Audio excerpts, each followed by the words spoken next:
ये आपका 12.2 का क्वेश्चन नंबर 7 है।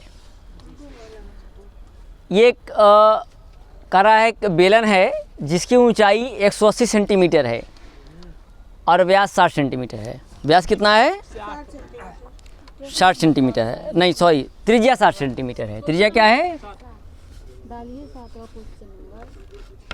त्रिज्या 60 सेंटीमीटर है, ठीक है। और यह पानी से पूरी तरह भरा हुआ है। बेलनाकार बर्तन है जो पानी से पूरी तरह भरा हुआ है। कह रहा है कि एक कोई आकृति है। वह आकृति है कैसी? आकृति ऐसी है कि 60 सेमी त्रिज्या का ही, ध्यान दीजिएगा, 60 सेमी त्रिज्या का एक अर्धगोला है। क्या है? अर्धगोला है। इसी पे क्या है? शंकु अध्यारोपित है। ध्यान सुनिए, एक बेलनाकार बर्तन है जो पानी से पूरी तरह भरा हुआ है। पानी से पूरी तरह भरा हुआ है।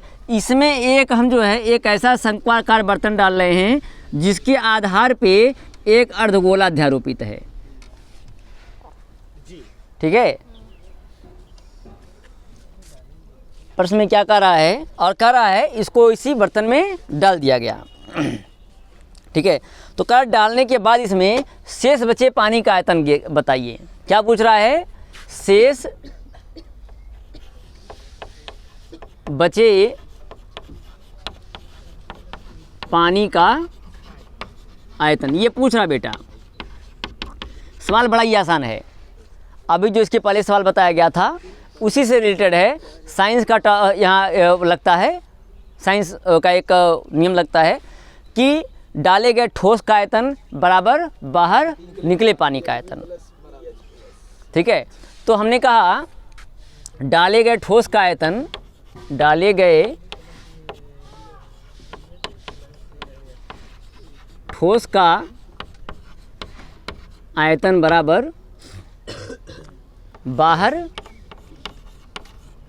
गिरे पानी का आयतन। पानी का आयतन, ठीक। तो एक काम करें, हम डाला गया ठोस, इसका आयतन होगा क्या? तो इसमें दो आकृतियां हैं। एक शंकु है, शंकु का आयतन बराबर प्लस अर्धगोले का आयतन, गोले का आयतन। तो शंकु का आयतन 1/3 पाई आर स्क्वायर एच। सवाल बहुत आसान बता रहे हैं बेटा, ध्यान दीजिएगा। क्यों? अर्धगोले का आयतन 2/3 pi r square pi r cube. Interesting बात क्या है, ठीक है, कि उसी पर अध्यारोपित है तो आर दोनों में भी सेम रहेगा। एक ही आधार है। हाँ, एक ही आधार है, ठीक है। एक चीज़ आपको ध्यान देना होगा कि कहा है इस ठोस की कुल ऊंचाई 120 है, 120 है। तो त्रिज्या इसकी 60 है। त्रिज्या कितनी है? 60। यानी शंकु की अगर ऊंचाई निकालनी होगी, शंकु की, तो h बराबर, ये शंकु के लिए हो जाएगा, शंकु की ऊंचाई बराबर क्या? 120 - 60 बराबर 60, ठीक है। सवाल बहुत बढ़िया लगेगा, ध्यान दीजिएगा। 1/3 पाई, चाहे पहले कम ले लो, 1/3 पाई। रुक जाओ, अभी और बढ़िया हो जाएगा सवाल। क्यों? क्योंकि आर कितना? 60 है। आर कितना है? 60 का स्क्वायर गुणे एच कितना आया? ये भी 60 आ गया। कितना आ गया? 60। यहाँ पे 2 बचा हुआ है और आर 60 है ही, हमने बताया है। तो 60 की 60 क्यूब, तो भी 60 क्यूब हो जाएगा ना। ये हमने कहा ये 60 क्यूब है, यानी 60 क्यूब यहाँ कॉमन हो जाएगा। 1/3 पाई गुणे 60/3, 60/3। तो बचा क्या? अरे 60 पे 2 है, यहाँ 1 है, 60/3। यहाँ बच गया 1, यहाँ बच गया 1, यहाँ बच गया 2। अब 1/3 पाई गुणे 60 का, अभी 60 रहें तो ऐसे ही, 60/3 और गुणे 2 1 3, ये 3 से 3 कट गया, आ गया 60 पर 3 पाई घन सेमी। अब आप घर पाइएगा नहीं कि सर जी आप तो 60 पे 3 लिख क्यों छोड़ रहे हैं, घबराइएगा नहीं, बिल्कुल बस कराओ।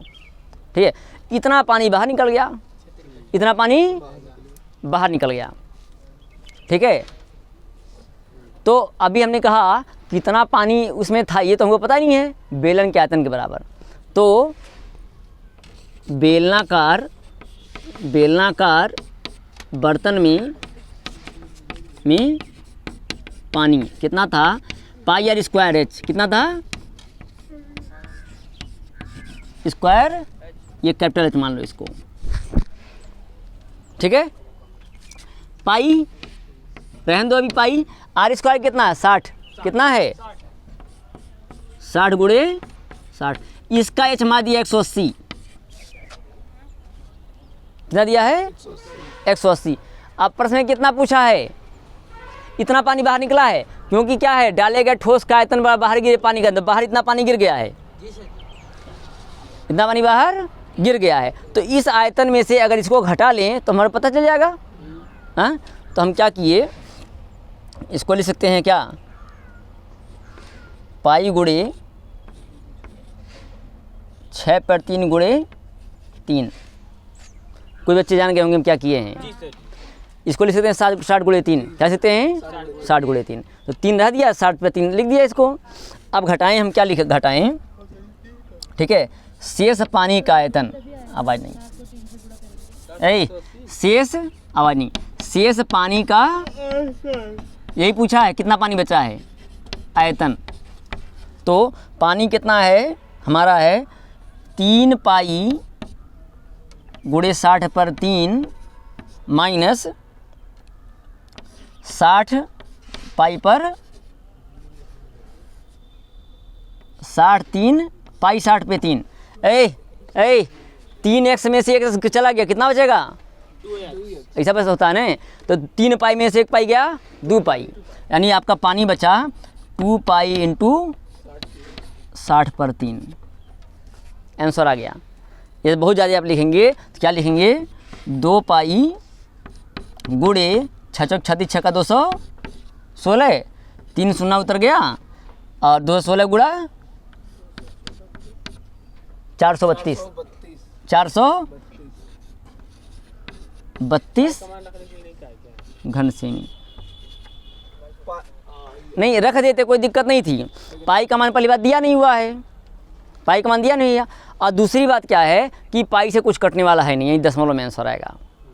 1.131 लगभग। नहीं 131 जो दिया है किस में दिया है, घन सेमी में, घन मीटर में किसमें दिया है, हाँ घन मीटर में। तो यहाँ पे हमने क्या कहा, अगर इसमें भाग देंगे, भाग देना पड़ेगा, हाँ किसे भाग देना पड़ेगा बताओ, 1000 से, किसे 1000 से, तो उत्तर ये सही है। बस ये आंसर में क्या दिया है, 1 मिनट लिखा है, शेष बचे पानी का आयतन, शेष बचे, तो यहाँ कहीं घन मीटर घन सेंटीमीटर बात नहीं किया है, तो उत्तर पूरा सही है।